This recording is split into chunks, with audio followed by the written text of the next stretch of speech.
Iran, Washington's definition of victory.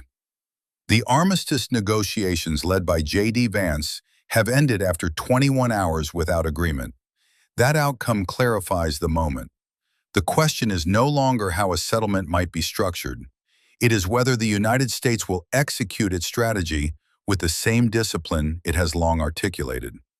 For 4 decades, American planners have rehearsed this conflict. They have war-gamed escalation pathways, stress-tested force posture, and refined options across administrations. Their conclusion has been consistent. A full-scale invasion of Iran would be costly, prolonged, and strategically unnecessary. That remains true today. The objective has not changed. It is not regime change or occupation. It is the reduction of Iran's ability to coerce the region through asymmetric means.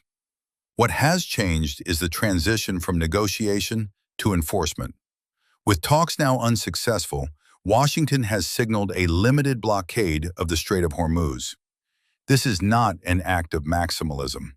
It is a targeted escalation designed to impose immediate and tangible constraints on Iran's most critical leverage point. That leverage is not conventional military strength. It is the ability to disrupt global energy flows through missiles, drones, naval mines, and proxy forces. The Strait of Hormuz is the physical expression of that strategy. Control over it allows Tehran to exert disproportionate influence on global markets and regional stability. A limited blockade directly challenges that model. It signals that Iran will no longer be able to threaten maritime commerce without consequence. At the same time, the qualifier matters. Limited means controlled, reversible, and bounded. It is designed to coerce, not to trigger a broader regional war. This aligns with the established American approach. The first priority remains dominance from range. Suppression of air defenses, degradation of command and control, and disruption of targeting systems continue to underpin the operational campaign. These are not symbolic strikes. They are aimed at dismantling the architecture that enables Iranian coercion. The second priority now moves to the forefront. Securing maritime commerce is no longer a diplomatic objective. It is an operational one. A blockade, if executed with precision, begins to reassert control over a global economic artery that cannot be left vulnerable to intermittent disruption. The third priority remains systematic degradation. The measure of success will not be headlines or single strikes, but the steady erosion of Iran's capacity to launch, sustain, and regenerate its asymmetric capabilities. Time becomes a critical variable. The longer recovery takes, the more durable the outcome. The fourth priority, and perhaps the most complex, is escalation management. A blockade introduces risk. Iran's response may extend through proxies across the region. Maintaining pressure while preventing horizontal escalation will test the coherence of American command and coalition coordination. This is where the absence of a negotiated framework becomes most consequential.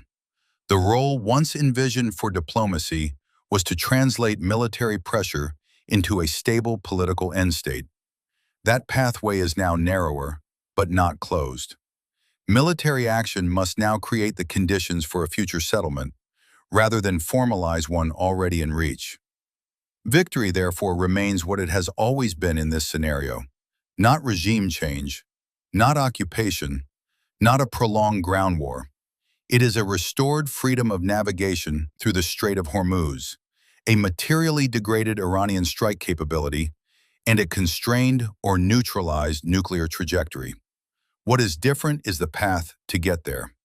With negotiations exhausted, the United States must now demonstrate that limited objectives can be enforced through controlled application of power.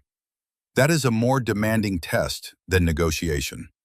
There is a persistent tendency to equate escalation with strategic clarity. That is a mistake.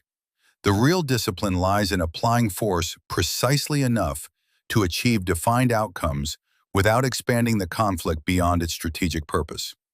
The United States has learned this lesson over decades of conflict in the region. The purpose of military power is not to demonstrate capacity. It is to achieve a political objective at acceptable cost. That is now the test, not whether the United States can win, but whether it can enforce a narrow definition of victory under pressure, resist mission creep, and stop once that objective is achieved.